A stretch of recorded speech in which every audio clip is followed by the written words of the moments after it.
Circuit 42 would like to thank Pop Culture Paradise, Toy Anxiety, the Spawn Point Gamers Lounge, and Dragon's Lair San Antonio.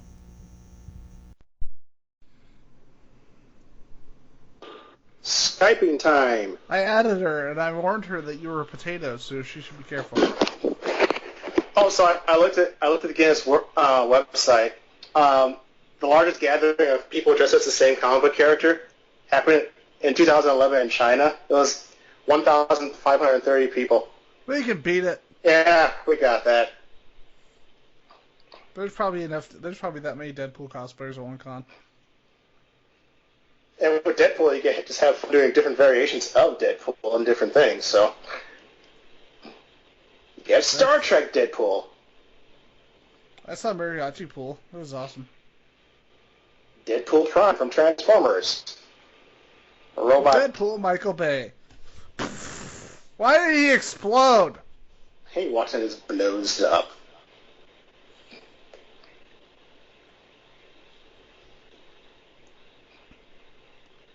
Bloop, bloop, bloop. Bloop. I'm waiting for her to eventually show up. Bloop. Can you, message her? Tell her know that you're calling her now. What is this black magic?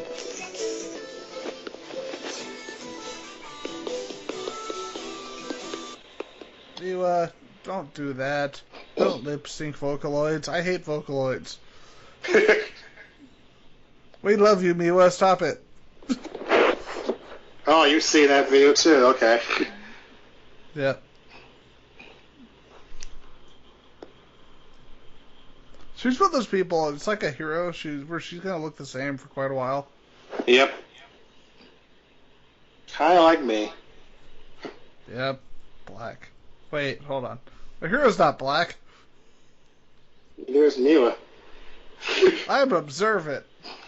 I know the things. I'm a word person. This is kind of fun. I'm sitting looking at shit on Guinness. The record for largest gathering of people dressed up as Star Trek characters happened in London. Hold on, somebody posted a picture of aviator sunglasses, so I stopped listening. Oh, you and your hatred of Star Trek. No, aviator sunglasses, the best thing in the world. You saw my pair? Yes, I saw your pair. I'm a very reflective individual. I am not shallow. Okay, she said she just added you. Yay! Tell her, yay! When I said you're a ringer, she as she typed back, she goes, "Yay! I just added him." Yay! Yay! We need to somehow add to group crawl. I can talk. I know the words. You're gonna mainly host this one because I don't know things. Hi. Hello. I don't know things, so Derrick's gonna host the show. Oh, okay, cool. I'm responsible. Do you know who you interviewed just before this? Who? The creator of Deadpool. What? Yeah, Fabian Siesa. That's awesome. Yep. I met Brian Posehn recently. That was pretty cool. He's not what I expected. Really? Did you go to his? We went to a comedy show, and No, I saw him do the signing where you could kind of tell. It seemed like he didn't want to be there. oh man, at this comedy show, he literally called these girls out because they were on their cell phones the entire time, and he was like, nice. could you fucking leave if you're gonna be little cunts? Just went nuts, and we were like, oh my god, I was half asleep at that point, and then I woke right the fuck up. I was like, oh my god, he's calling people out. I gotta stay awake. Don't fall asleep. Don't fall asleep. Must not get shit talked. Also, hi. I'm sorry. I just launched into a story about Brian Posehn calling people cunts. I'm Amanda. Nope. This should be part of the show. We should Just start. have this recorded. We should just start recording. Just start recording the minute she came on. Oh, I have been. It was automatic. Damn. Look at that. And he called them cunts. Hi, welcome to the show. Hold on. Are we recording. We're a professional show with professionals and grown-ups. We're grown-ups. I love grown-ups. I'm such a grown-up. We are recording. Yay! We're so grown up that we could be like, fuck you. I can eat candy for dinner if I want. I'm a grown-up. Isn't that the greatest thing ever? Like, you can just eat whatever the hell you want. Like, if I wanted to eat But then you're like, beer, oh, fuck, I can't. Yeah. It's like, if I wanted to drink beer for dinner, I could. I'll fall asleep immediately afterwards because that's what being a grown-up's about. Drinking beer and sleep. Beer and falling asleep. Right. All day. Fuck a job. Hashtag turn down for what?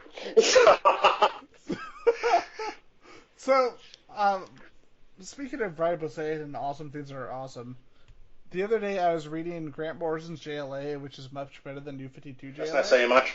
Yep. But it's Grant Morrison. He's made a magic of Jesus. Only Morrison would do this. He's like, yeah, let's put Sandman in JLA. What? For reasons. Yeah. And he is the Sandman, like Vertigo Sandman. This was right around the time that Daniel was created. His son. And he puts him in Justice League.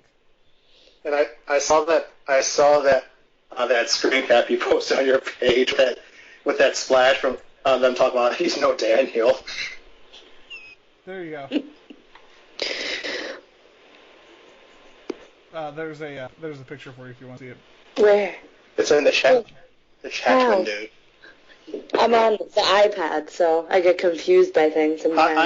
I am too. You click the I chat get bubble confused down by there. things that has nothing to do with this. Oh my god! I'm actually not in the studio. Well, that's interesting. But he's actually throughout the entire issue, and it's this whole storyline dealing with him and working with the JLA. I'm gonna cosplay this. You should. Just crash some JLA shoots. I'm the Sandman. I belong here. I was in there once. Grant Morrison was huffing some ether watching Backdrafts that morning, and he was like, "Let's put Sandman in there." Cause why not? He was watching Michael Bay's Turtles and thought this was a good idea.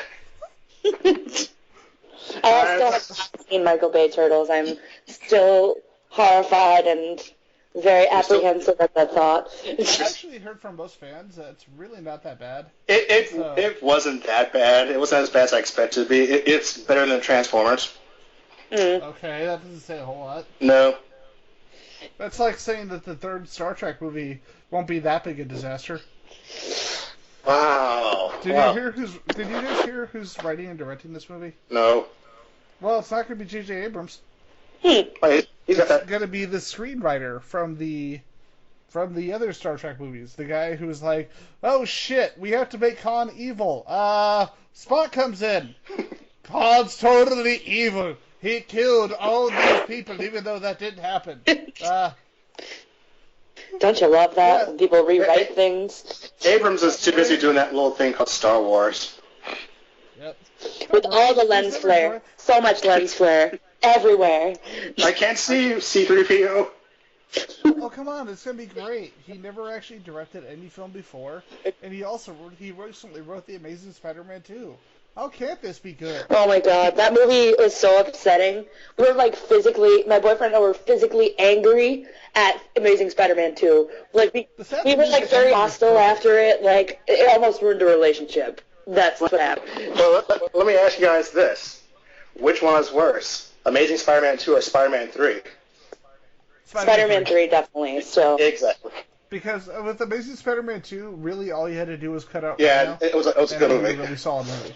yeah, Emma Stone was in it, so automatically it's just better than most things. So, but yeah, I mean, you get that free pass. They also, fun fact, I lived in Brooklyn before I moved up here to Albany, and they filmed The Amazing Spider-Man 2 on my block. Nobody Yes, I lives do. in Albany. I really do. Like, you may think that people don't really live here, and it's just skunks and stuff, but it's me and skunks. But don't worry. Ian tries to convince people that other people live in Texas, so. Awesome. I should live in. I would be great in Texas, like, for real. Because, like, I like food and, like, Southern food, and also I'm, like, loud, and isn't that what Texas is? Not really. Are you a huge music fan? Like Yeah, I love music. Well, pretty much any band that's about to become big is going to be in Austin. And after they become big, they'll be back in Austin. And then they'll bring other bands who are awesome in Awesome in Austin. That's my Awesome in Austin. That's my new band name. Check out our album. It's dropping tomorrow. I know. Does it have, For does it videos, have a ninja? for videos on YouTube now. Yes, it's instantaneously uploaded as I make up ideas.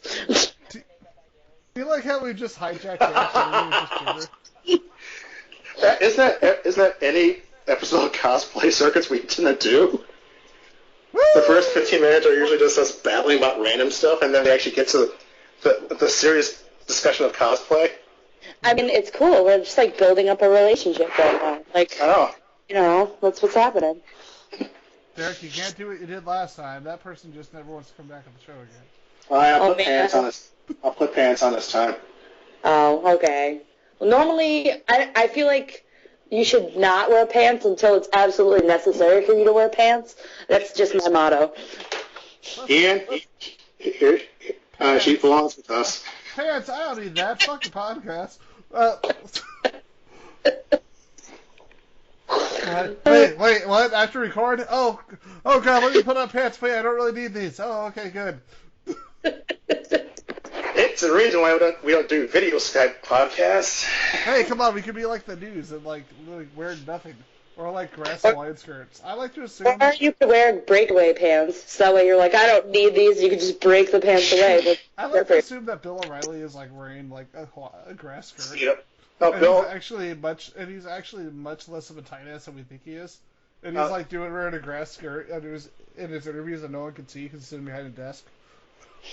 That's what I would do. I wouldn't wear pants if I was a newscaster. He's wearing a Speedo in our newscast. That's why it like sucks to be a weather guy because you have to wear pants. I know, right? We just call this podcast Pantscast. What the hell is this doing cosplay? We don't fucking know. Well, you wear pants when you're in cosplay sometimes. It all ties together.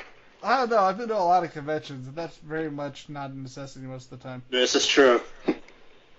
Yeah, I mean, if I think about it now, how many costumes do I have that I really actually wear pants in? Like actual pants?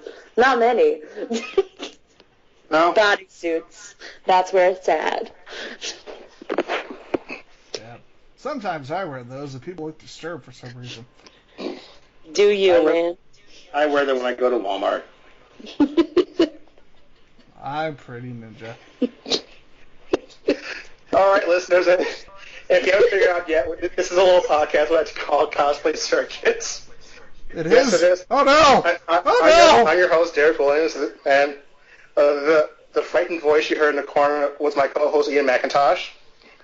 Mr. Lamp! Why didn't you tell me you were on a podcast? And it's a nice little shindig experiment. We're Thank you, gonna Mr. Lamp. have this super wonderful guest we like to call UndiesofWondy. Hello. Yeah. Hello. Thank you for being with I've us. never spoken to you before this intro right here. No. This is like a magician. We have never met before, have we? Yet? No, never. Which is actually true. Are you gonna saw me in half now? Is that what this is? I don't know. I mean, I saw Orson Welles doing that one. It seemed fun. That worked out well. It's actually this really funny little comedy sketch with Orson Welles and Marina Dietrich, where like the producer cut her in half. You see the legs walking around. Oh, Orson Welles. He's fabulous. Yep, and hungry. Nom. What do you mean I can't drink wine and eat peas at the same time? I'll prove you wrong. So for those of our listeners who don't know who you are, explain to them who you are and what you do. Well, basically, I'm a cosplayer, and cosplay is getting more and more mainstream, but for those of you who don't know what cosplay is, it's where we put on costumes and derp around conventions and basically just try and embody the character. So that's what I do, and sometimes I make my own stuff, and sometimes I buy stuff, but I usually just derp around in costume, and that's what I do. Well, I try to embody someone, but there's now a restraining order, but that's a whole another podcast.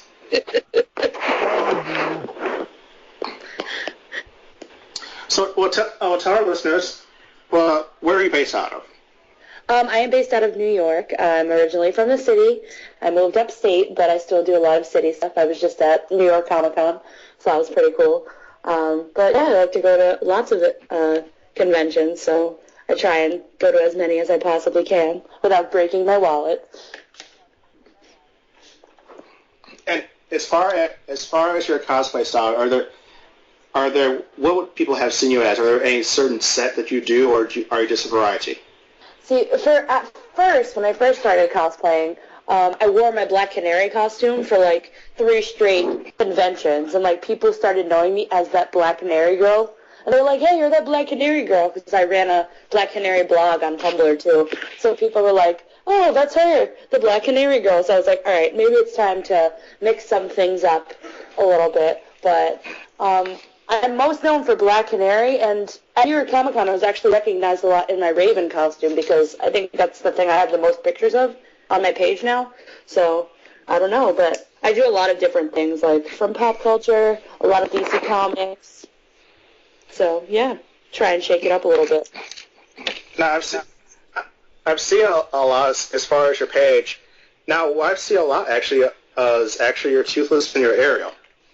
Yeah, that was because I just did like a bunch of shoots at New York Comic Con, so that'll be popping up a lot more now. I still wish I got like more pictures in them, but I'm glad that that's what you've been seeing. That means that my stuff is being seen, yay. And Hey, we're Facebook seeing hasn't been stuff. hiding. Facebook likes to hide things sometimes, so you never know how many people see your stuff. No, Facebook doesn't hide things. We love Facebook. What? They don't just show 10% of what you actually posted. That's just shenanigans. That's my favorite thing ever, when it's like one post I have is like 7,000 people saw it, and I'm like, okay, I don't even have 7,000 people on my page. And then it's like something else I post, it's like 9 people saw this. I'm like, are you kidding me? Really? See, we're just whores, so we just share the fuck out of everything. That's what I feel.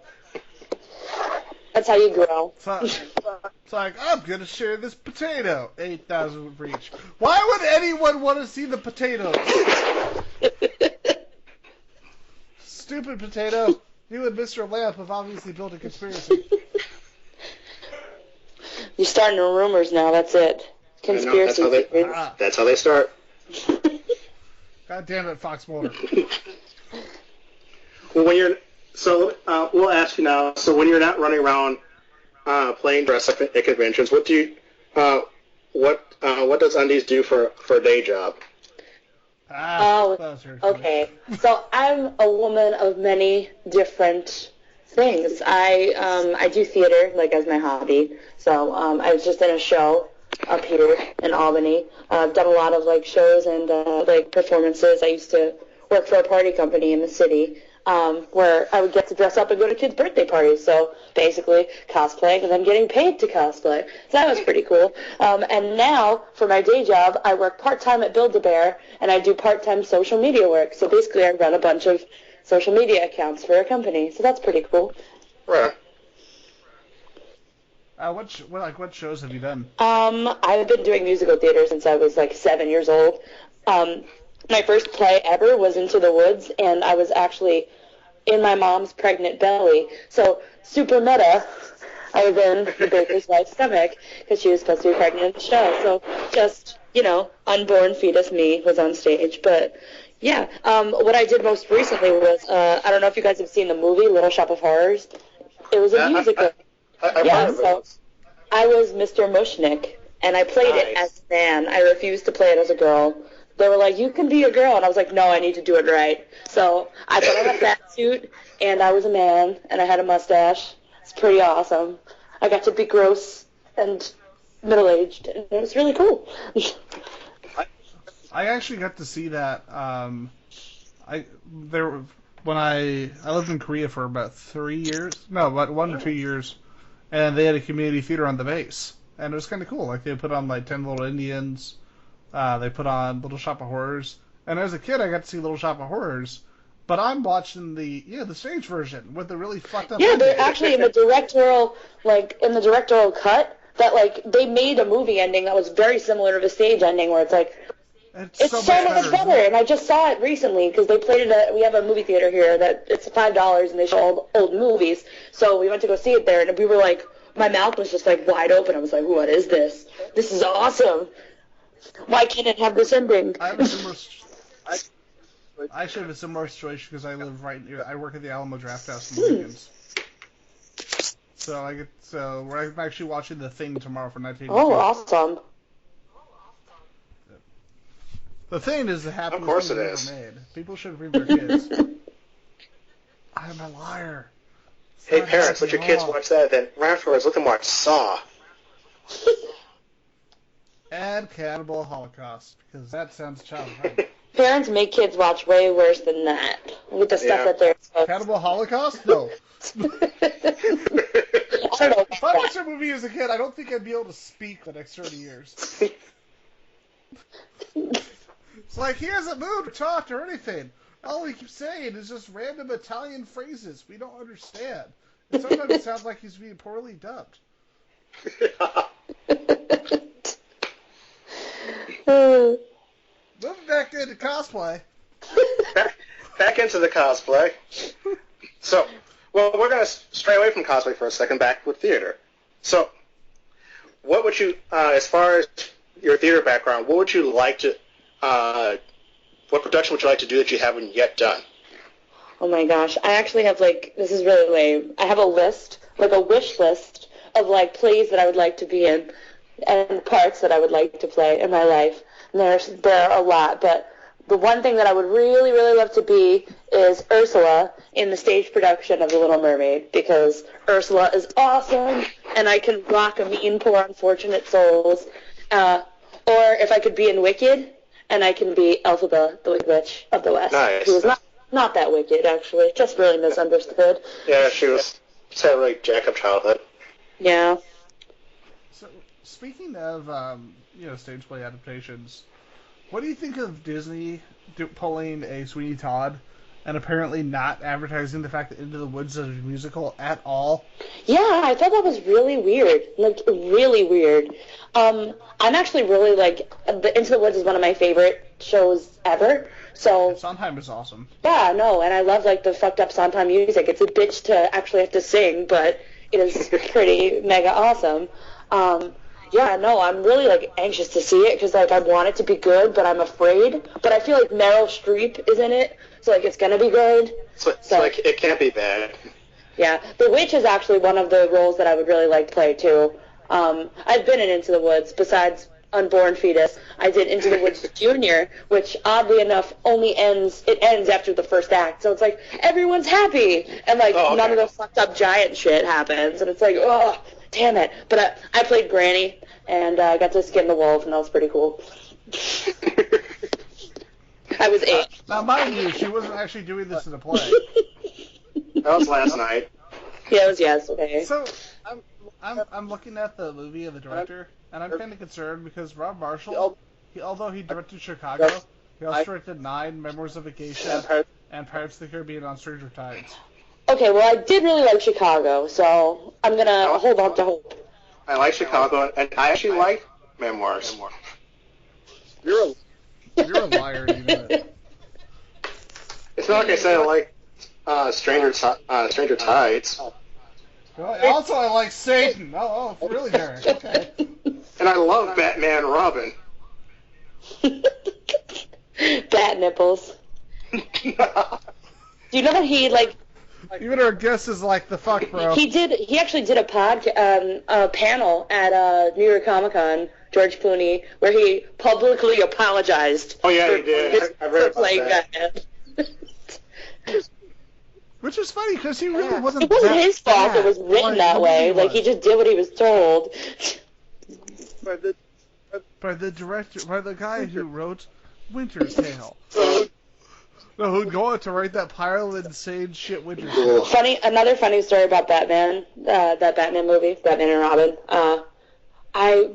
I was talking to somebody, one of my friends, and we were having a conversation. He's like, "Oh yeah, what was that musical Batman movie?" And I was like, "What musical Batman?" Batman movie. It's like, with all the colors and Arnold Schwarzenegger. I'm like, that was a musical. Like, it was weird because like the set was like it was very much like a play. Like it was a play set. But I laughed so hard because I was like, it would have been hilarious if it was a musical. Like, it might have been a cult classic instead of hated, and it broke comics. It broke comics for like. They had a Batman musical. It was, actually less the Holy Musical Batman, the arcade one. Yeah. That was pretty. Yeah. Either way, it was Batman. Oh my god! I never saw it. I refused. I was very. I think Derek is again because I will go on record on this podcast. Not many people know this. I've actually seen that pile. Just because I had to suffer through it. I didn't pay for it though. Okay, that's good. At least you didn't pay for it. But I sat through that pile and oh dear baby Jesus. There are just some things that should not be musicals, and when they announced that, like, my friends started a petition to, like, get it not to be a thing, and they clearly were very unsuccessful. But I remember, like, when I was in high school, my friends were like, stop this abomination! Like, they were, like, really, like, hardcore about it, and I was just like, I don't think it's a real thing. And then it was a real thing. I was wrong. So what I'm waiting for now, since that was such an uproarious success, I'm waiting for other comic books to become musicals. X-Men, not just X-Men, but I'm waiting for the Infernal storyline to be a musical. they actually really wanted to make a Superman musical. I don't know if it's still a thing, but It does not need to be a thing. Probably not. They're like, no, we're just gonna stop. Oh, by the way, if you want a truly great, awful movie to watch the one I mentioned earlier, Winter's Tale.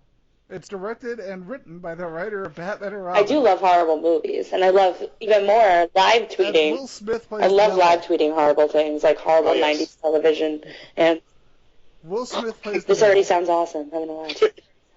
Beverly, the female love interest Beverly has a disease that's just called a disease. She's got The the disease. clap.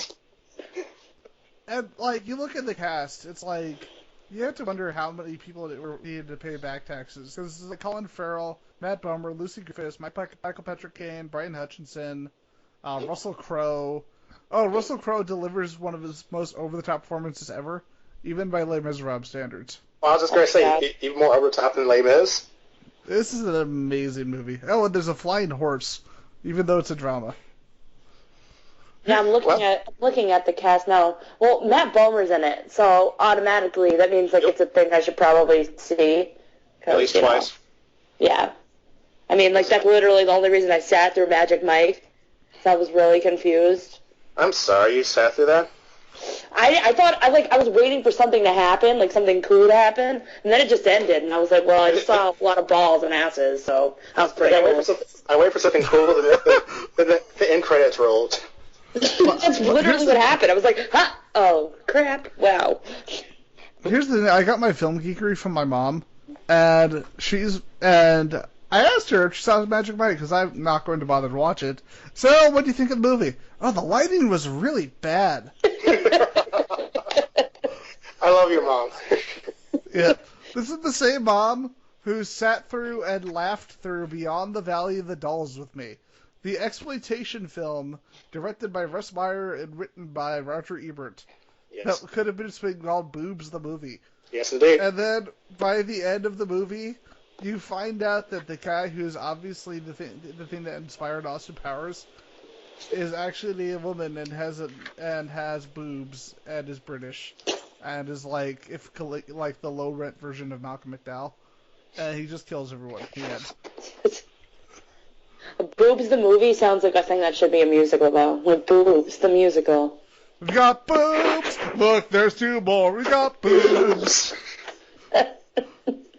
So, just to give you an idea of this film, I'm just going to read you the first goof off IMDb. When Pearlie fights Peter the very last time during present day in front of the Coheries, the horse flies off with just a bridle on. When he flies back to crack the ice, he is wearing a noseband and his bridle. What? This is a drama about a woman with a disease. The disease. In 1916. Well. I will definitely have to watch it and then live tweet or blog about it and send it to you. It has a 13 on Rotten Tomatoes. 13. So you know it's gotta be good. Yeah, Michael Bay's gotten better scores than this. Twilight has gotten better Rotten Tomatoes scores than this. All right, listeners. So we go to Amanda's page. Yeah, she'll be bringing this up on her page after watching this movie. Yes, I will. It'll be awesome. So you're like, what the fuck is wrong with you, Ian? Why would you do that? I'll be like, fuck yeah! Any publicity is good publicity. Listen, I've been live tweeting the weirdest things lately, and people are like really confused by my Twitter feed because I decided that I'm gonna go on YouTube and search like all my favorite '90s Nickelodeon shows, like really random and obscure things. Oh god! And I was like, oh, it's October. It would be great to watch some Are You Afraid of the Dark? And like. The acting in Are You Afraid of the Dark is just horrifying, like more horrifying than the horrifying things on the show. But yeah, it's just like really poor acting. I never realized that they were Canadian until now, and they were just like, all I heard was sorry, sorry, sorry, and I was like, whoa, really, really Canadian? Didn't know. And it was still better than Goosebumps. You know, at least it was legitimately creepy. See, but like, I feel like I was just saying this. The difference between Are You Afraid of the Dark and Goosebumps is that Are You Afraid of the Dark ends like, and then the kid got he got a second chance because kids always get second chances. And then Goosebumps, it's like, Mom, Dad, won't you believe me? No. And then the kid turns into a fucking dog, and that's the end of the episode. Like. I love the Are You Afraid of the Dark episodes where they just got fucked. Like any episode with the clown, no, the kid, they just died. I just watched the clown one, and he got a second chance. I watched the Crimson. Did you watch the first one? The the Crimson Clown. Is there a second Crimson Clown? Yes. Oh my gosh, I gotta watch it because I just watched the first one. Zebo. Okay, yeah, I did watch one Zebo one, but the Crimson Clown one is like. This kid, he's just like a little fucking shit, and his parent, and like his brothers like saved up like $75 of his own money from his paper route to get his mom a nice present for her birthday. And the other kid like fucking spent his money on him, and like he's like, yo, you're a little shit, and this clown that's in this like antique shop is gonna come find you and get you, like made up the story. And then the kid goes home, and the clown's sitting on his bed, and he's like, what the shit? And his brother's like, I don't know what you're talking about, and it's not there when he goes to look at it. And then, like, there's this at the end of the episode, there's, like, this horrifying dream sequence where the clown is under his covers, like, doing some rapey shit under there, and I was, like, not okay with that. And, like, I'm really afraid of clowns, like, so I watched this episode by myself, like, it was daytime, and I was still getting kind of creeped out, and, like, it's a children's show. And then there's one part where the clown's head turns into a balloon, and it blows up. Like gigantic, and then it just pops and like fucking glitter goes everywhere, and it's really scary, and I didn't like it at all. Oh, Nickelodeon. I was just like, thanks for the nightmare, bitches. Hold on, I'm finding a picture to use for my phone. Oh, that's just me. I refuse to like watch that. Like my boyfriend watches American Horror Story, and I'm like, you can watch it, but I'm not around because I'm not dealing with that shit. Like he's like, yeah, he was like telling me what happened in the last episode, like where you like saw his real face. I was like, what? No, nope, not watching it. I saw that episode. I was like, and that's gonna be a cosplay at some point. If I see that at a convention, I will literally projectile vomit on somebody. Like. They'll be like, cosplay is not considered. Yeah, you know what episode was actually really good and really creepy? One where they get there are two. The one where they get the glasses where they're able to see the other figures. Yeah. Like the figures from the other reality. Yeah. And then she takes off the glasses, and you realize it's not working. That they're still there. And you realize that they are fucked. And it just ends with them, with these shadowy creatures. It just leaves you hanging. It's like, oh god, they're gonna die. The end. Have fun sleeping. And then the other one was the one where they opened it up, where you see, like, the kid with, like, the ghost, like, the thing in his closet. And they actually have a cold opening. And you realize it's actually the end of another story they were telling. And, like, they go into the whole Nightmare on Elm Street thing where it's like, if I don't believe in him, he can't hurt me. And then he has a dream, and he sees it in the closet, and he wakes up. and then he wakes up again, and you realize it's right over him. Like a dream within a dream. And this thing is right over him, and it just cuts. And it says, that's the end! It's like, oh god, he's just got fucking murdered.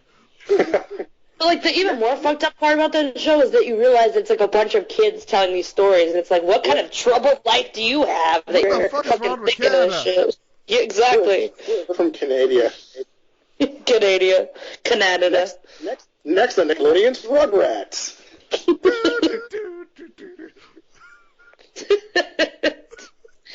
Oh man, but yeah. That show was prime time. Because I remember they tried to put it on the afternoon, and they were like, yeah, it was like 3 o'clock in the afternoon. Like, I remember, because my mom would come home from work, and I would make her sit next to me while I watched it, because I was so afraid of it, but I still wanted to watch it. That's how you know that I like horror, because I will watch it even if I'm horrified, but yeah.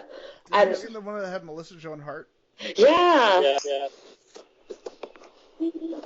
Now I want to watch, like, way more Are You Afraid of the Dark? I also did watch, on a totally different note, watched a bunch of Legends of the Hidden Temple, and I was live tweeting that. People were like... It's just so goddamn creepy in retrospect. Yes, yeah. I was like, looking up stuff, because I was like, okay, like, I write for evilgeeks.com, and I'm on their podcast and stuff, so I was like, I'm going to find Kirk Fogg and bring him onto a podcast. This man is the most mysterious man in America, because I cannot find this guy. So Kirk Fogg, if you're out there, you happen to be listening to this by some whim, then please find me, because I found him on LinkedIn and sent him a message on LinkedIn, because that is how desperate I am to have this man on my podcast. By the way, it's just me or is Olmec totally a pervert? Like, whenever anything happens, like, ooh. I was saying, like, this weird noises. And then, like, also, if you listen to Kirk's, like, Olmec sounds like Daddy. Kirk's play-by-plays are really, like, perverted, too, sometimes. Like, yes. I wasn't paying attention. All I heard was, on your knees, and I was like, what? It's a blowjob. I was just like, and it was, like, little girls doing the challenge, too, so I was like, all right, this is okay. Yeah, no, but, apparently, I was reading this thing, BuzzFeed did, like, an article, like, with, Kirk and, Olmec's voice, who is actually the same, he does a voice on, like, the Legend of Korra, and he was the voice of Appa and shit too, which is crazy. But yeah, no, like they were talking about like all the meltdowns that kids would have, like when the temple guards jumped out at them.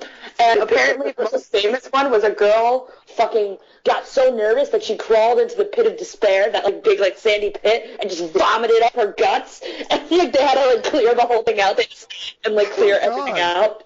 That's awesome. So, like, yeah, shockingly, we decided not to air this episode.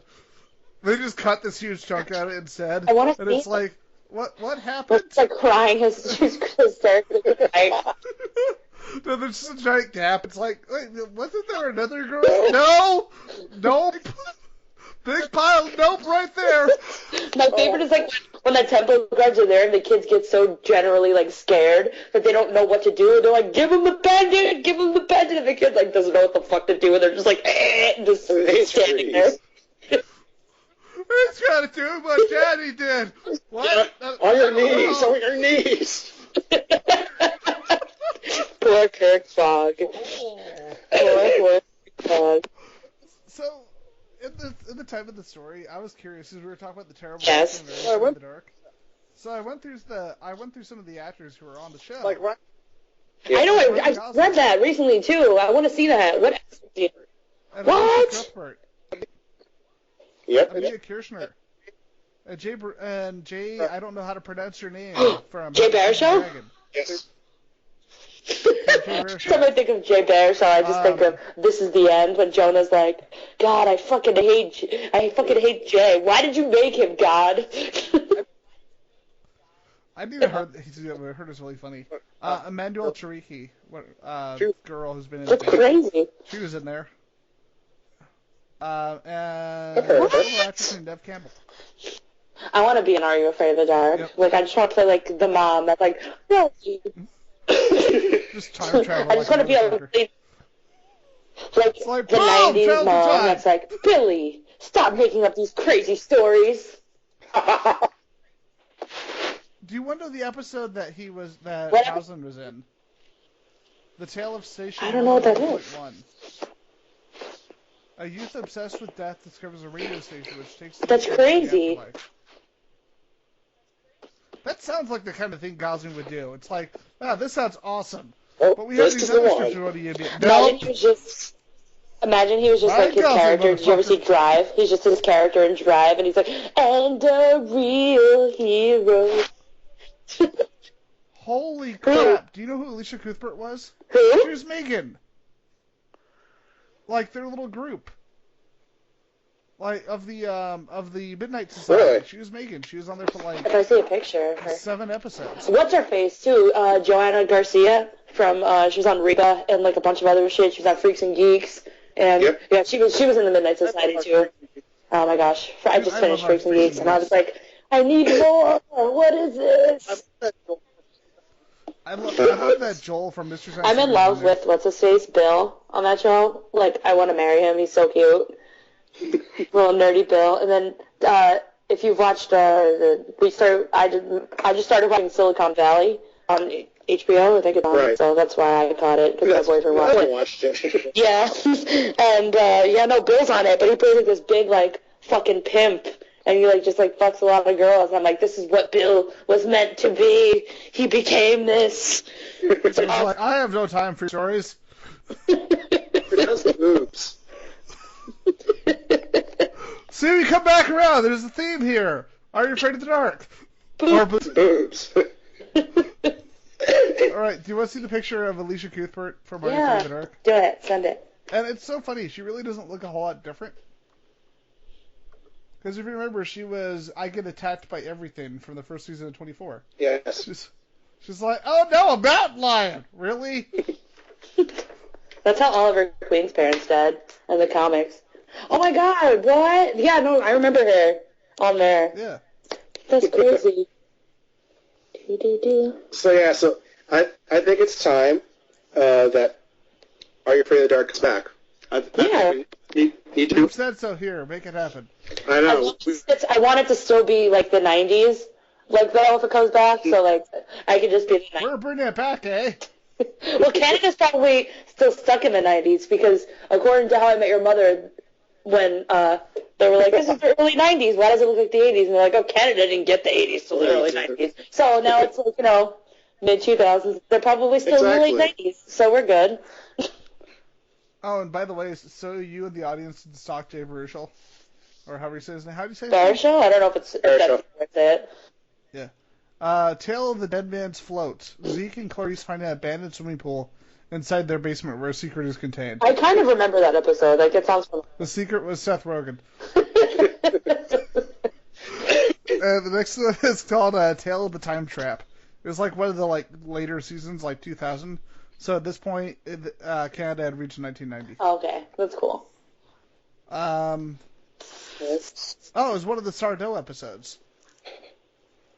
Oh my god, this is the one where they pronounced his name wrong and they just kept it. Mm-hmm. Oh wait, this is the only time that no one mispronounced Sardo's name, and it also has Alicia Cuthbert in it. So you get Jay Baruchel and Alicia Cuthbert, and one of them has a much better career than the other. Aw. Let's all go to the mall. Yeah, now I want to sing that for like 8 years again. Yeah. I know the choreography. I hope to do a Robin Sparkles cosplay at some point in my life. That will be awesome. I just want to do the graffiti go with the bedazzled denim. It's gonna be great. I need to send you a beautifully Canadian thing later. I don't know if you've ever heard of the website Spoon. No, but it sounds awesome. Yes, it is. He reviewed one of those old phone call dating games, those videotape board games. Except it was a dating game, and Seth Green's in it. Of course he is. Seth Green. And so is Jewel State, because of course she is. That's weird because I met both of them, so that makes me feel awkward. You're like, Seth Green, you're really short. For real life, Yes. he is really short because the picture that I have of us is him bending over the table, and I'm standing on the other side of the table, and we're still the same height. And he's bent over, and I'm bent over, And I'm like, that's not good, because if I stood up, I would be like 8 feet taller than him. And yeah, but he's a really nice guy. No, it's also that shortness that makes him a Highlander. Because he doesn't look like he's in his 40s at all. I saw him, I didn't get to meet him this year, but we went to the Ninja Turtle panel, and he was on it, because he's going to be voicing Leonardo. Because I totally didn't know this, but Leonardo previously was voiced by Piefucker from American Pie. Yes. Didn't know. Yeah, he was surprisingly not terrible in it. Yeah, I didn't know, but yeah, no, I'm just starting to get into the Nickelodeon Ninja Turtles and like rekindle my love for the Ninja Turtles. I haven't watched the new series. The Nickelodeon one, it's actually really good, like really good. You're gonna hate me for this. You know why? At the last con I was at, I got to meet the Ninja Turtles. I got to meet the voice actors, all four.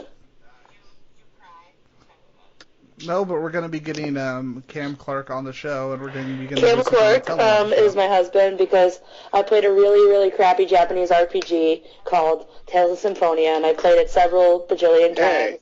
Cam Clark. Nothing with Tales of is a crappy RPG. Good. Okay. I'm glad you. Was this the no, that was Tales of Legendia, where like they were just random persons. I think he's in that too. I feel like, but. Anyway, yeah, no, he played the most awesomely badass person in Tales of Symphonia. Played Chris Adorian, and he was my, like, love of life. Like, I think he was, like, the first time that I ever was like, oh my gosh, I have feelings for a cartoon character. That's not cool. Yeah. But. He's also the voice of Liquid from Metal Gear Solid. But, well, you've seen Akira, I'm assuming, right? No, I've heard of it, though. Akira? Oh, besides. Well, in the original Streamline dub, he was actually the voice of Kaneda, the main character. And there's this infamous shout-off between him and the character Tetsuo, where it's just them shouting each other's names. Yeah. So, I just asked him at the con, hey, one more thing. Can you say Tetsuo? And he said, well, my voice is a little hoarse, so it might not touch Tetsuo! And then I immediately went back, Kaneda! And he and I did this about 3 times. Because we're adults. Yep. I would have just been like, I would have walked up to him and been like, feel the burn of the inspired beings. And he would have just been like, what? And I probably was like, here. Now, do you want to be the voice actor who's actually tall? So oh my god. Oh, yeah. Go meet Richard Epcar. Richard Epcar is like 6 foot. See, I feel like if I met Cam Clark and he was like that much taller than me, I would be like, oh my god, you're tall and you're Kratos, and I would cry. Oh, Cam's not that tall, but then again. Oh man, I'm like 5'6", so. I just told my family, yeah, everyone in my job is really short, and then they said, and you're 6'2". Oh yeah. So I'm taller than both my parents, so which is kind of funny. Your parents are like 5 feet tall. It's like, oh, I don't understand. My family. That one time the milkman. People like always think that I'm taller than I actually am because like my legs are just like really long, like, but I'm not that tall. I'm still 5'7", and nobody believes me. Like, I went to Catholic school growing up, and I would always get yelled at by the nuns, like, your skirt is too short. I'm like, it's literally the same length that it's always been. I've not done anything to it. It's the same spot where it's always been. And then they would take out the rulers, and they would be like, oh, okay, you're right. I'm like, yeah, I'm fucking right. You could have saved it. Saved the ruler for a better time. You're like, later on, you're like, little did they know that I did change it. It faded slightly in the wash. I'm evil. Well, aren't all kids who went to Catholic school, aren't we all evil anyway? No, that's just the feature. It's true. I went to Catholic school. Look what happened with me. You became Bob. Yeah, Catholic school was a strange experience. Like, I've gone to public school. It makes you bald. That must be why I, too, am bald. Well, clearly you are. I mean, you could tell by the fact that you have hair. Those are all just wigs. People always ask me, like, is that your real hair? And I'm like, obviously it's not. It's a very elaborate wig. Like, do not do this.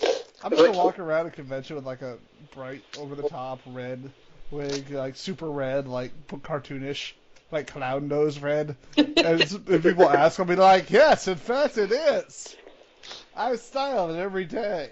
Yeah, literally just last Friday at the Sonic Boombox party, we went to like a lot of the after parties. I was sitting there and like one of like the cosplay guests came out to me and she was like, "Your hair is so pretty," and I was like, "It's not my real hair." And she was like, "Really? It's not? Oh my god, I'm so sorry." And I was like, "Don't be sorry. That means I'm like really like." And she was like, "Someone was really drunk, so you know anything that happens." Yeah, I was doing pretty well myself. I needed to because my feet felt like they were gonna fall off my fucking body. So I was like, "Listen, I'm gonna sit here and just keep drinking." So. See, I thought you were going to say that was just the social awkwardness that you would experience at a con. It's like, wow, I'm so sorry. It's like, you're drunk, right? No, I'm actually, in fact, completely sober. I just have no social skills at all.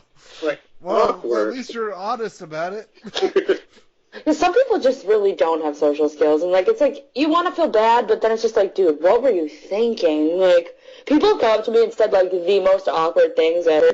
Like, my favorite incident ever was I was with my friend. She's Corporal Usagi-chan cosplay. And, like, we were... That's a yeah, it is a really long name. She used to be, like, Shizu-chan cosplay, and I don't think she changed it. But anyway, so she and I were walking around the convention floor, and this guy comes up to us, and he's like... She was dressed like Poison Ivy, and I was dressed like Black Canary, and he was like, "Hey, ladies, you want to go make out in that corner over there?" We were like...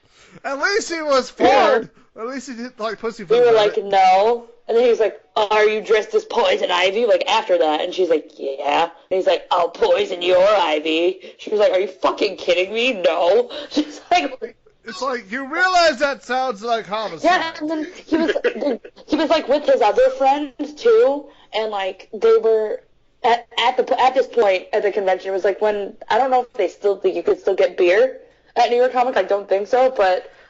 like, they were drinking, we were at Artist Alley, and, like, they were currently commissioning Superboy and Red Robin porn at that time. So I was really confused. I was like, do you like girls? Like, I mean, like, if you don't, that's cool, but I'm just confused. Yeah? I was really confused. I'm assuming they were getting this made, but drawn by... Should you show her the picture? Yes. Yes, let's go find this. Comic artist Jo Chen, she currently has a nothing job, you know, doing art for Joss Whedon. Yeah. You know, I mean, I don't know who Joss Whedon is. People are like, this is a guy who makes a movie, and I'm like, I've never heard of him in my whole life. He didn't make coffee or anything. So one day. So, she was doing Robin covers, and let me show you the Robin cover real quick first.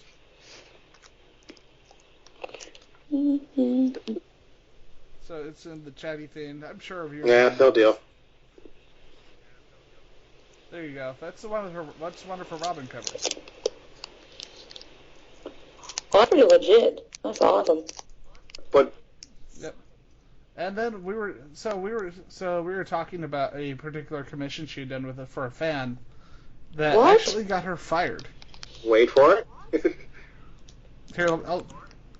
So down with this right now. No, Skype. Let me see Skype. By the way, Batman's expression is awesome.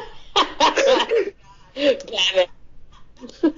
Fantastic! It's so random. But, like, it's a commission, you know what I mean? It's like... They posted online, and they got tagged her, and they said, yeah, That's so dumb. And they fired her. Mind you, this is the same company who's like, wait, gay people will eventually want to get married? Oh, we don't yeah, need stop being a black woman because of that. We can't have our gay heroes getting married. We can't have Middle Eastern heroes and Green Lantern Corps. No. It's just so confusing. Really? It's like Did they really say that they weren't going to do that? It's just really confusing because, No. why allow, like, openly gay characters if you're going to, like, shit on them in that manner, I don't get the New 52, I really don't. That's why I basically don't read anything. I gotta say, some of their stuff is actually really good. No, I haven't. Have you seen Gotham Academy? It's being done by Becky Cloonan. Is this the thing that Kevin Smith had talked about on one of his podcasts? Because I remember, like, hearing it or whatever. Like, did he, like, invent it? No. He said he, like, had given, like, on a podcast or whatever, was saying that they should make, like, a Gotham Academy type of thing, and I don't know. Whatever. Who knows? But I don't know. Do. There's Click Gotham on the Academy. things. Then my clicking on the things song. It's a pretty good song, Billy. There's not Billy. No. That's your cosplay name, His Billy. name is Billy now. That's pretty awesome. Gotham Academy. Not my new cosplay name. Billy Cosplay. And then the new Batgirl I'm actually really into too, because I do like the little bit of middle finger to Marvel, where they said, yeah, we don't have to. We realize we don't actually have to like make a new issue number one. Our fans are smart enough to understand. Shots fired. It's like, wow. So basically, after seeing the current roster for Gotham Academy, your next cosplay should be Kid Devil. Kid Devil's awesome. I miss I miss the old Teen Titans. Because New 50. Yeah, seriously. Marvel is pretty awesome. You don't enjoy the wacky romp that is Teen Titans Go? Oh my gosh. No. You know who we had? Oh. You know, we actually had one of the best Titans writers on the show recently. Devin Grayson. Oh, I like puppies. That makes it even better. Nice, and she has a puppy dog. Yeah, I was thinking about rewatching Teen Titans also, like, and basically just revisiting it, because I mean, that's literally the show that got me into comic books. So I really hadn't started reading comics until I was older. But when I watched the Teen Titans show, I was like, there's more than one Robin?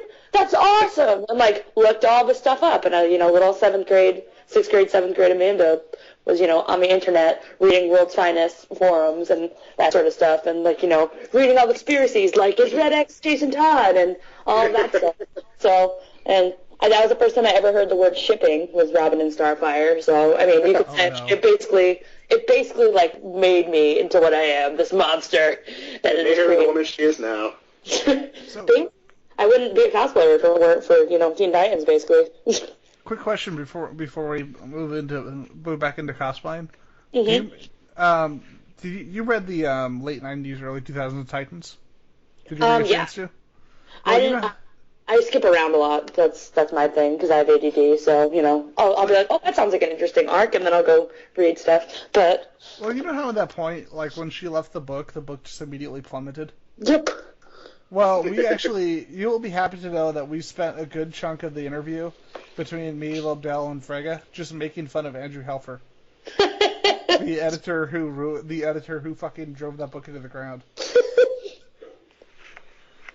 It's like, we're professionals. She's not working for the company anymore, so it's fine. Well, since you are, I'm going to look for this show. Since you are such a Titans fan, you'll be happy to know that TNT is working on a live-action series. I know, I did see that. It's really exciting. I hope it's good. That's my... I want Marv Wolfman to write it. That would make me happy. That would be really awesome. Because he wrote the only really good episodes of Teen Titans. It's like, hey, the show's getting better now. It's getting a little dark. Oh, Marv Wolfman. That's pretty ninja. What happens? Boom! Canceled! Did he write the Robin and Slade episodes, the Apprentice ones? Yeah, he wrote the Terror episodes. Yeah, he wrote the Terror episodes, too. And I recently, like, I'm talking, like, maybe last month, read the Judas Contract, because my boyfriend has it on his digital, like, on his iPad, so I was reading it. I'm shocked at how well that they brought that into a children's television show. Like, they kind of didn't skimp on the details. I mean, I was reading it, and I'm like, oh my god, this is so painfully 70s. This is so painful. But, yeah, so. But then you get to Tara, and you realize how horrifying and how much of a sociopath Tara really was. But, you know, I felt bad for poor Beast Boy on the show. I was like, yeah, I love you. Yeah, I don't get that way with, especially with animated series, but damn, I watched that as like 2. I know those feels, bro. I know, I felt for him. When he was crying over his, like, little box, they were like, leave him, and he's in a room, like, all you hear is him as a puppy, like, whimpering. I was like, ah! Uh-huh. And then you read the Judd Winnick Titans, and you're like, what the fuck is this shit? Oh. Don't worry, Raven could wear an exposed thong. That just seems totally in character with Raven. Oh, wait. Of course not.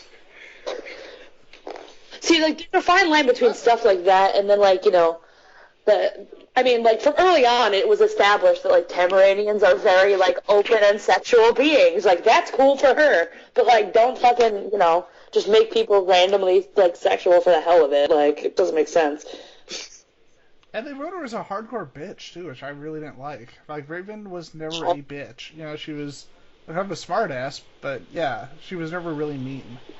Even, on the show, she wasn't even mean. She was, you know, just, you know, devoid of all emotion. Yeah, she was cold. Yeah. Yep. Except when Trigon took over, and that it was kind of amazing. I'm surprised that they did that, too. Like, after reading, like, the comics, like, afterwards, I was just like, yeah, that's pretty heavy shit. That whole... Trigon's a dark I fucking really story. do the cosplay of Raven when she's like with all the fucking like crazy like demonic tattoos on her, like the ripped clothes and basically slave thing. I was like, yes, I need to do this. So, have you ever seen a series called Linkara? You've heard of someone named Linkara, Maybe? right? His whole thing is just really hilarious reviews of the worst comics. But he's also a huge Titans fan. He did a history of the Teen Titans, their entire history, from Marv Wolfman to just before awesome. 52. Yep. Just look up Linkara, history of the awesome. Teen Titans Thank you. later. Gotta love the Titans. I'm just so freaking happy that those characters have such a big audience that just wasn't there for a long time. Yeah, I'm even at New York Comic Con this year, I'm gonna say that even with the resurfacing, like I'm not a fan of Teen Titans Go, but with the resurfacing of like the Titans, like the reruns are on Boomerang and all that, like there was a very large Titans presence at New York Comic Con, and that was really cool to see, honestly. I will go on record here once again that as far as Cartoon Network goes, yeah. Cartoon Network, Ian knows my opinion on Cartoon Network and anything doing with DC comics. Live action shows. Now, as far as Teen Titans go, I will say that when it first hit the airwaves, I watched a couple episodes. I was like, Teen Titans. I'm gonna give it a chance because it's Teen Titans. Mm-hmm. It wasn't the worst thing, but it's not the original series. Exactly. It's very geared towards kids. It's funny. It's goofy. Like, for what it is, it's cute, but it's not. Yeah. Those aren't like what I wanted to see. But this the original series, there wasn't an episode I didn't like. I love the 2-part ending with all the Titans. Oh my gosh, the Titans together. I was like crying. That's how emotional I was over it. And then the one thing I don't like about that series is the very last episode. What the fuck was that about? Yeah. Why did they do that to me? Well, I will say this much. And I ran across it because I don't know what the hell I was waiting to watch, but I ran across a new episode of Teen Titans Go. They managed to slip Mossy Mendelssohn on new episodes. Oh man, that was hilarious to me. Because the episode involves Robin taking him under his wing, so it could be more dark and gritty. I I like the future world where you got to see Nightwing. Oh yeah, that one was good. That's How Long That's Forever. I was just talking about that too because I was like, we did an interview with these girls who were talking about like they did a documentary about time travel, and I was like in that episode of Teen Titans where they went back and stole the thing, and then it was missing, and history said it didn't exist because they went back to steal it, and then they were just like it was just a complete silence. It was like, well, I've ruined this podcast for everyone. I'm gonna go in my corner. So I'm gonna. No, it's okay. So I'm gonna tell a story about Go ahead. just from how I open it. So when I got to meet Tim, take your moment.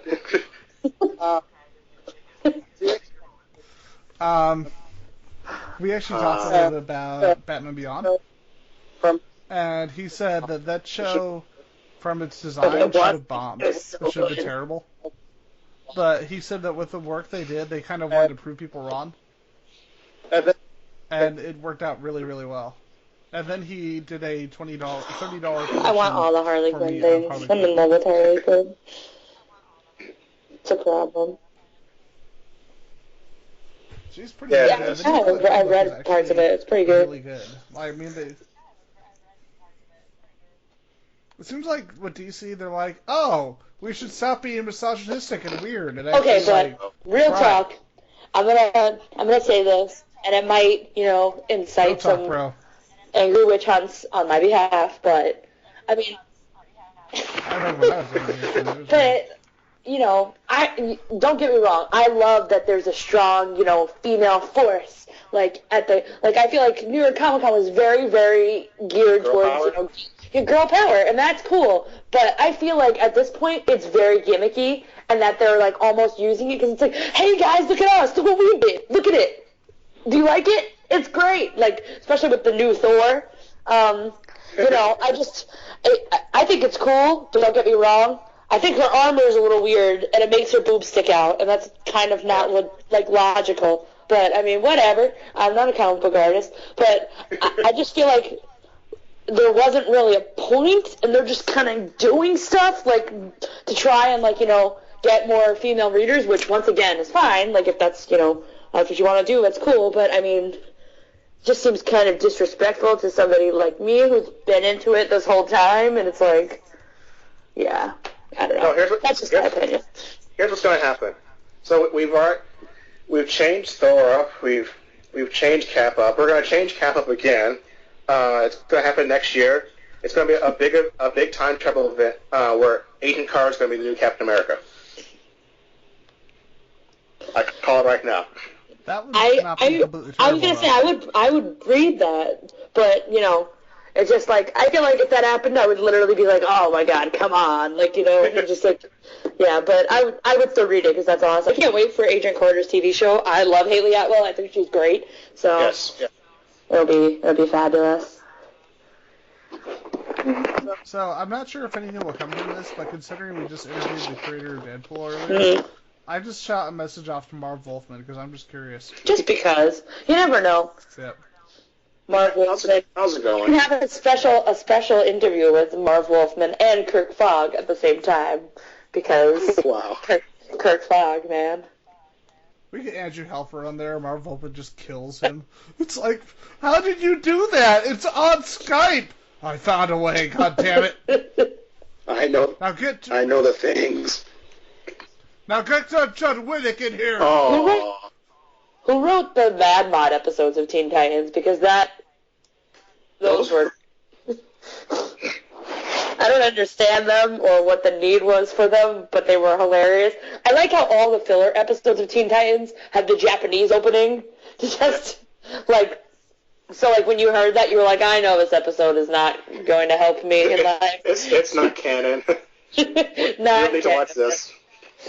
My favorite not canon episode, though, is Date with Destiny, which is when Robin has to take Killer Mom's daughter to prom. Uh-huh. And Starfire turns, raging bitch on her, and it's, the greatest thing I've ever seen. I was quality television. Destiny from Sandman shows up. Well, I was saying this much. Once again, going back to Teen Titans Go, they've managed to give airtime to weird characters. That they've had a couple of Silky episodes that are just revolving around Silky. Now I need to watch that. They have an episode where Starfire went back home, and so she left Silky with Beast Boy to babysit. And of course, Beast Boy doesn't do it. They loses Silky, and so Silky ends up leaving, getting on the tower and is wandering around the city and takes a nap. And half the episode is Silky's dream, and Silky's dreams, and I shit you not, telenovelas. That is the coolest thing I've ever heard in my life. And so half the episode's in Spanish. So, like, were Mas and Menos in that episode, too? No, surprisingly not. That would have been great if like, they just showed up in the telenovela. But it's... Am I the only one thinking of like, Spanish right now? Oh, it switches on Spanish. Oh, another fun story about jobs that Amanda has had in life. I worked for Disney for 6 months because I did a Disney college program. And, yeah, I'm obsessed with Buzz Lightyear. So I went to the parks one day with my friends, and I met Buzz Lightyear, and I asked him if I could press the Spanish button, and he immediately dipped me into, like, a tango, and, like, nice. like twirled me around, and, like, cha-cha'd with me, and then proposed to me. And that was the thing that happened. I'm in love with him. Well, I love the fact with the Disney parks, if you ever see any Toy Story character be yelled, "There's Andy," they all fall down. Yeah, I don't think they do it anymore because someone kicked us in the nuts. Oh. Yeah, people have to ruin shit. Got a shot of the light years. Buzz Lightyear. That's not flying, it's falling with style. Oh. Well, that was not sound what he felt just now. Oh my god, I love Toy Story so much. So swinging this little experiment back to actual cosplay. Oh yeah, we were talking about that one. I remember. It's not our love of DC and What? Teen What is Titans. this? So speaking of Teen Titans, you've done Raven.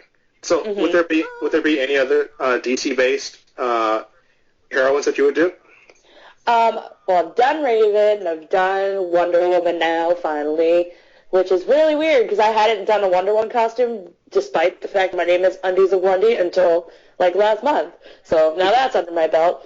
And my friend really wants me to do a Starfire costume, but I don't know if I feel comfortable, like, doing her, like, outfits, because, they're kind of, like, super open. So if you remember the Mother May I episode of Teen Titans where she wears that goofy sweater and the gigantic hat, I think I would do that. Like, I would love to do that, and then I could carry Silky. You mean you're not gonna do the new 52 Starfire? I could just with one duct tape line down the middle of my boob. My friend was gonna do that. I was like, what part of making a costume would you do for that? You should just get ribbon. Done. Yeah, ribbon and orange. Now. Yeah, I did find a Starfire at New York Comic Con with a Silky, and that made my day. I was like, I want it. Can I just find? Yeah, I wish that would have been awesome. But being Raven was one of the cosplays that was nearest to my heart, I think, because Teen Titans is such a big impact on me and who I am as a cosplayer. So I really, and I wanted to do. I have a Lady Thor costume, but a couple of my followers had given me the suggestion you should make a Disney Princess Thor, because technically Thor is a Disney princess now. Yes. Exactly. Well, he's got the hair for it. Thor, yeah. My hair is so pretty. What you do though is you've already done Raven, and spinning back to the good Teen Titans series. You can actually get a couple other people to do Raven do the different personalities that have where she split up. Raven, Corporal Usagi-chan and I had actually talked about that, so if we can get enough people to do it, she said she wanted to be White Raven. And I honestly, if I had to pick a personality of Raven to be, I would either be, I think the green one was the really gross one that was picking her ear and burping. That would be me, or the pink one that made the airplane noises. and they actually brought that back up, and once again another episode of Go where Cyborg and Beast Boy were screwing around her spell book. I love how Cyborg and Beast Boy are ridiculous on They split her up actually, so and they're trying to get her to go back, and all the personalities like, no, we like it this way. And the whole episode revolved around them trying to find all the different personalities, and like the pink one was walking around just following Robin behind because she was following like a puppy dog behind Robin. I always shipped Raven and Robin too, secretly. After that episode where like Slade was in his head and like he was like getting all schizo and they had like fucking tie him to the table and like Raven was like right there, had to go like in his brain and like be Robin. I was like, I ship it so fucking hard. It was crazy. Yeah. So hard it makes the characters uncomfortable. Yeah, and the sad part is like, because Teen Titans was like my intro to the comics world, that's all I really knew for a while. And then when I got reading comics and stuff, I was like, oh man, Batgirl's so cool. Oh man, she's with Robin. Oh man, I don't think I ship Starfire and Robin anymore. Even though they have a kid. It could be worse. You could do like one of my friends does, and one of Derrick's friends too, and ship her friends. Oh. I've done that before. And then, like, I'll ship them, and then, like, I'll set them up, and they'll go out, and then they'll break up horribly, and then be like, this is all your fault. Drama. Yeah. We don't even say words anymore. Drama. Drama.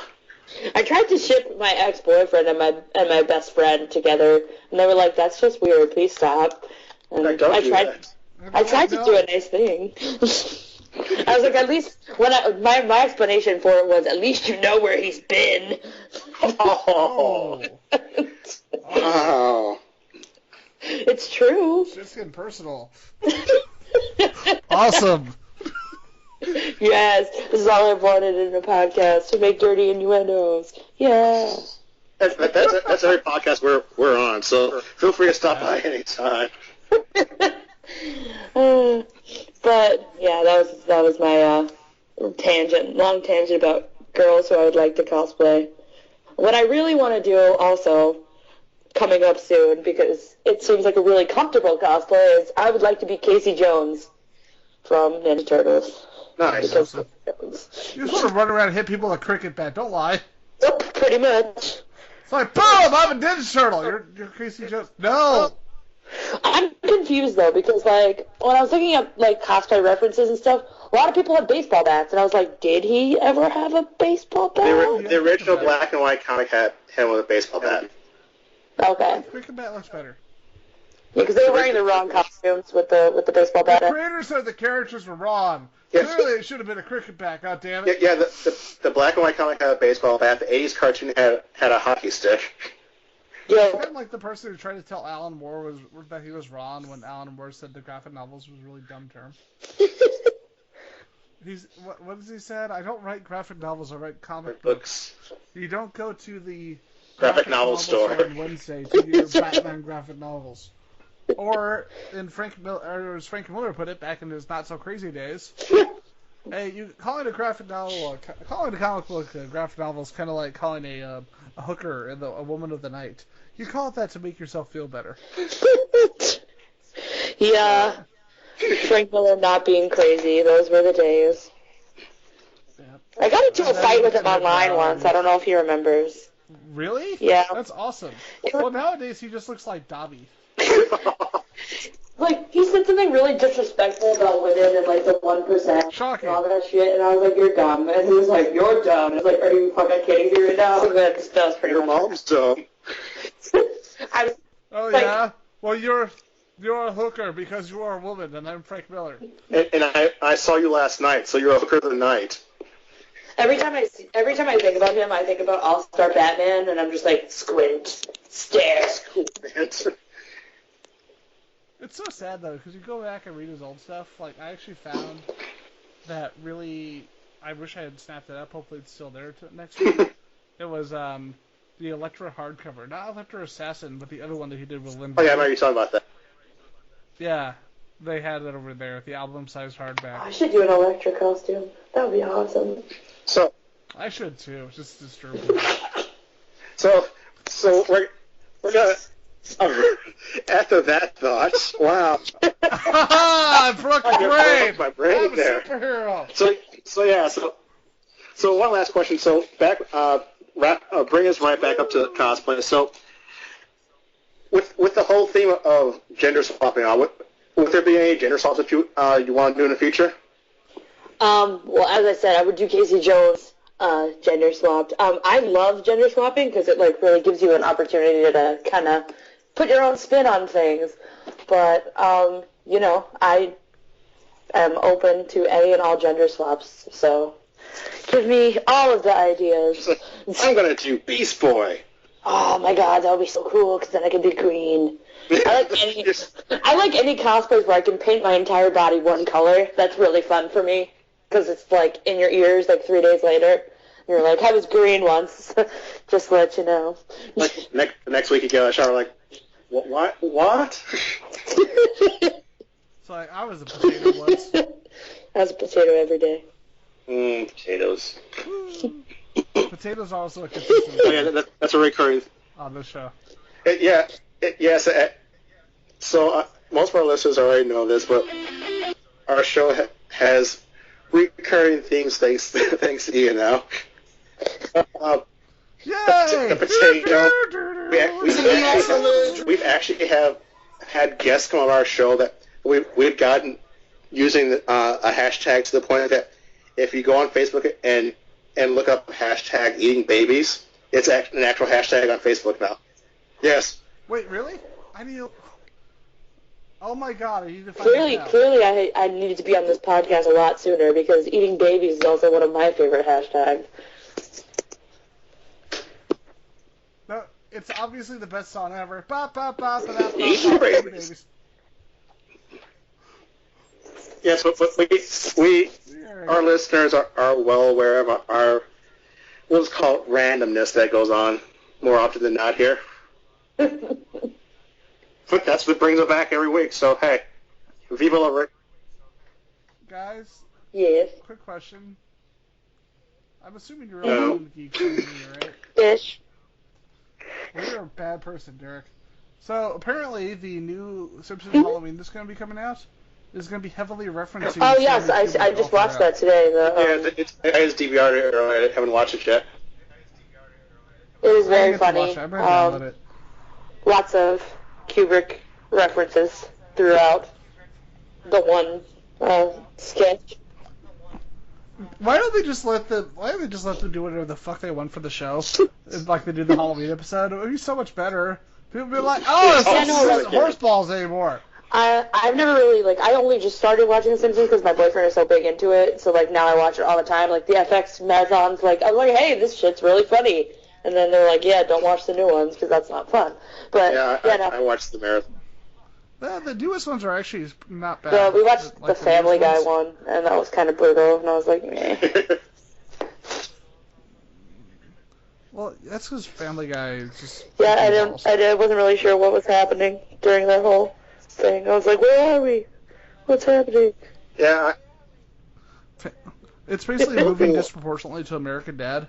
So as American Dad gets more and more awesome, Family Guy just becomes more and more balls. And then there's Cleveland Show, and we're like, what the fuck, Cleveland Show? Why do you exist?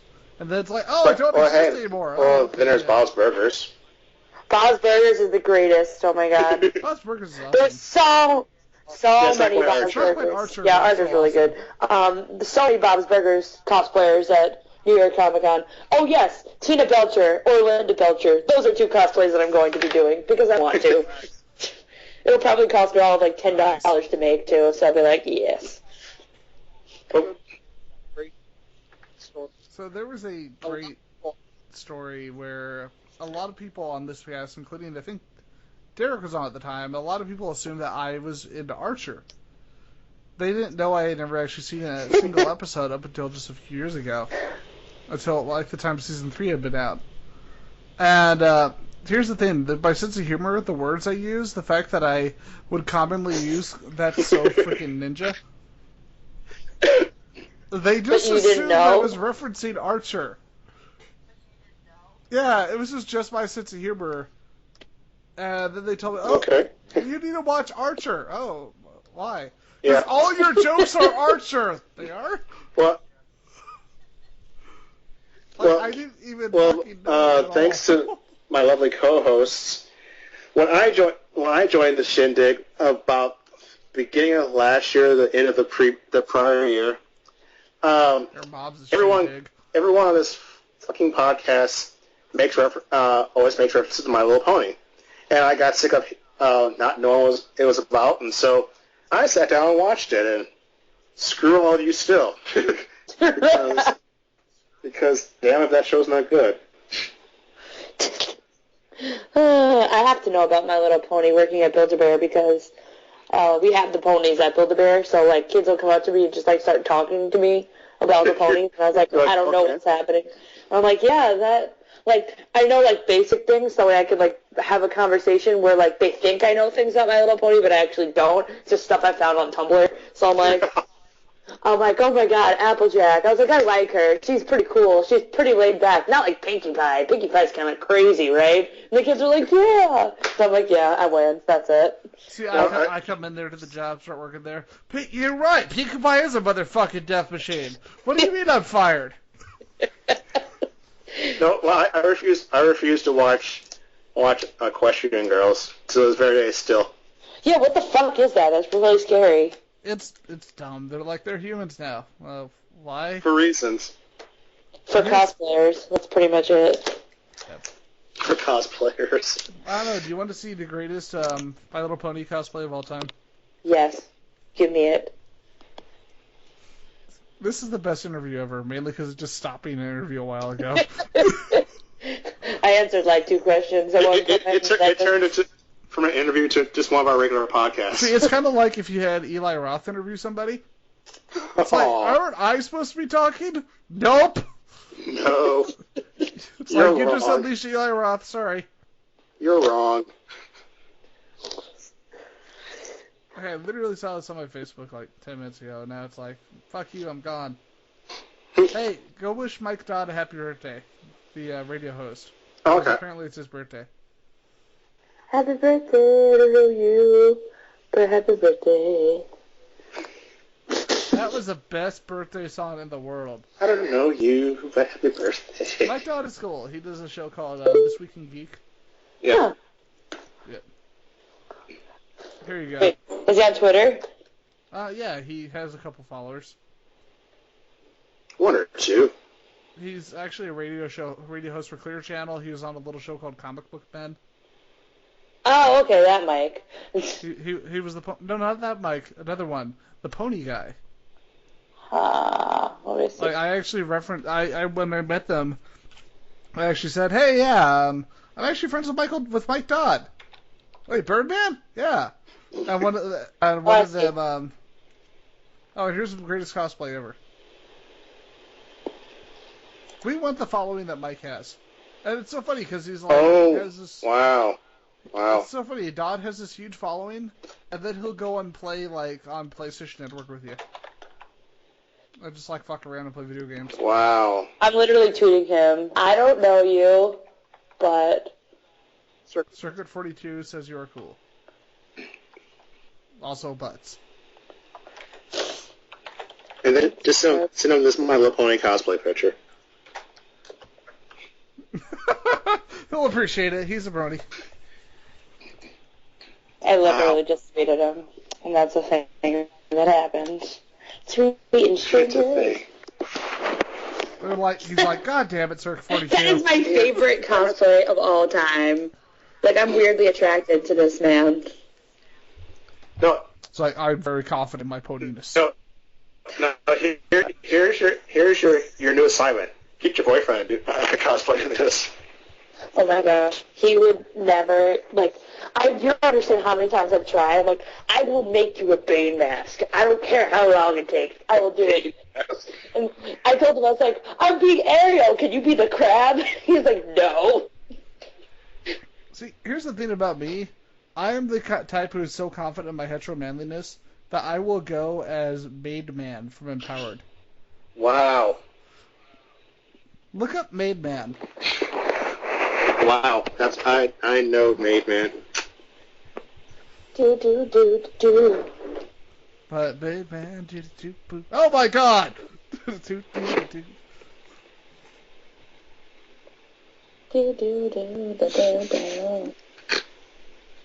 That's a pretty good song right there. Push broom and everything. This is a beautiful cosplay. I love it. Why are you not wearing it right now since then? She actually is. Right? Maybe. By the way, if you're not reading Empowered, read Empowered. It's one of the greatest things ever. I don't know if you guys watch Always Sunny in Philadelphia. I like cosplay Day Man and Night Man. Champion of the sun. Here, just very briefly, this is a line from this to give you an idea of why this comic is awesome and why all of you listeners should be reading it. Yes, really? Yes, really. Understand this. A substantial portion of the civilian population out there bitterly resents how arrogantly our fellow capes play God, or gods and goddesses, whatever. Another capeless uprising, another bloodbath like San Antonio, may be inevitable within the next few years if current trends hold. And blatant pro-cape propaganda, like super dirty jobs and cape talk radio, that's doing nothing to cool down anti-cape sentiment. But something genuine, like the very public humiliations of a perpetually struggling superheroine, that might actually prove effective. Think about it. Some of the civilians get all titillated by images of your distress, while others get a good laugh at your expense, and more than a few see you as a flawed, imperfect, relatable human being, unlike most of our unapproachable, pseudo-godlike asshole super peers. And all of those reactions, embarrassing or not, serve quite well to humanize the public's view of the cape-clad overclass. Wow. This is like the love child of like Watchmen. Oh, and this is that page, so you can get an idea of the context of it all. Someone actually did an empowered cosplay. They were the most confident person on the planet. But I like the art in this a lot, I have to say. Adam Warren is awesome. He's been around for a long time, actually. I love him all the while. You have someone tied up at the bottom of the page. Yep. That would be empowered. It's kind of funny. It kind of ties into the whole, like, trying way too hard to be feminist thing. No, not feminist, but almost placating to the idea of feminism instead of actually being feminist. What? What's that, Thor? Wow. I couldn't hear you over your metal boobs. Come on, our female Thor did it first in Arizona, and she's better. Yeah, the female Thor cosplay from a couple of years back is actually one of our friends from when we were in Arizona. Oh, yes. Derek's living. Is it really warm there?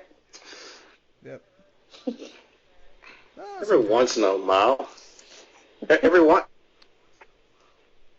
It's hot sometimes. It's like sometimes it hits like 75. Oh my god, those days are crazy. It's hot. It's pretty it's cold. Hot here every once June between October.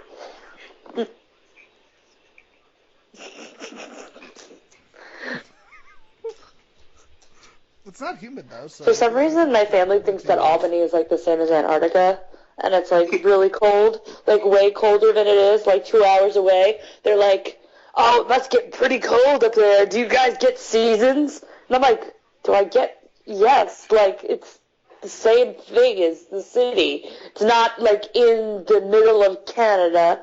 They're like, "Yeah." They're like, "Oh yeah." My grandpa asked me if I had television. He was like, "Do you guys get channels?" I'm like, "Yes." No, my family's from the city. They're from Brooklyn, so I don't know.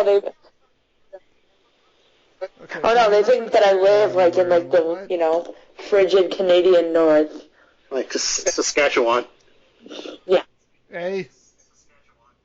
Just throw an addendum of the word A on everything you say, just to confuse them. I watched a lot of Degrassi. So I'm gonna go to a boot in the city, eh? That wasn't even a sentence. Shut up, it's a sentence. I watched a lot of Degrassi when I was growing up, so. Who didn't? And then you had the Degrassi Next Generation, and you're like, what the fuck, bro? Yeah. I don't know. Degrassi was definitely not as No, placated. you had as Degrassi, Game which was super awesome, and then you had The Next Generation, which gave us Drake. Yeah, but it also gave us Oh, James yeah, Bob true. on Canadian television. No. I love how nobody can really argue that one.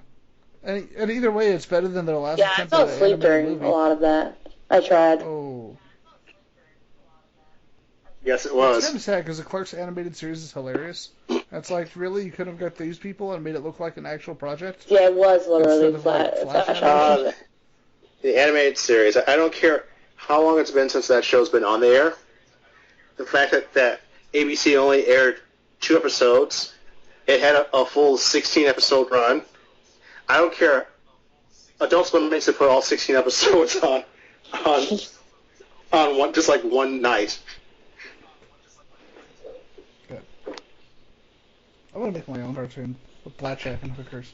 In fact, forget about the cartoon and the blackjack. Just hookers? Nah, screw the whole thing. And in your cartoon, I would play the stereotypical 90s mom. Hell yeah, that'd be awesome. That's my. It's like, why is her character just a cereal commercial? I'll be your son, Billy.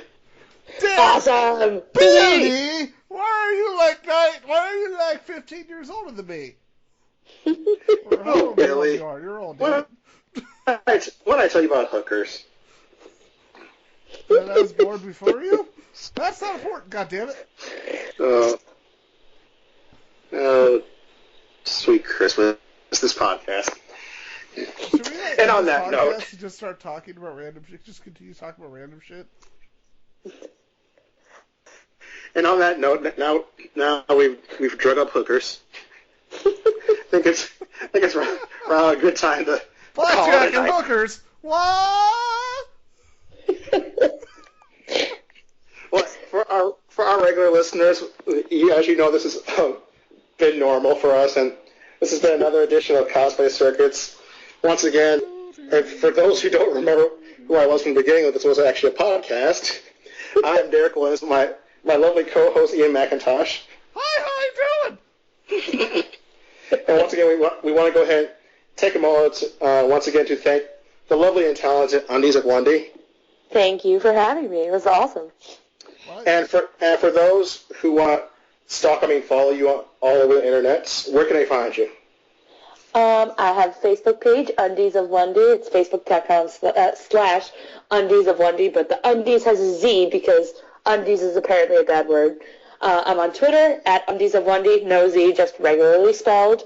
And I do have a YouTube channel that I occasionally post on, and Instagram and all that good stuff. So just, search me on there.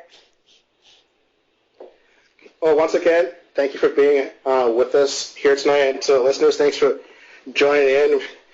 And yeah, you're used to this, so deal with it. This has been another informative and educational edition of Cosplay Circuits.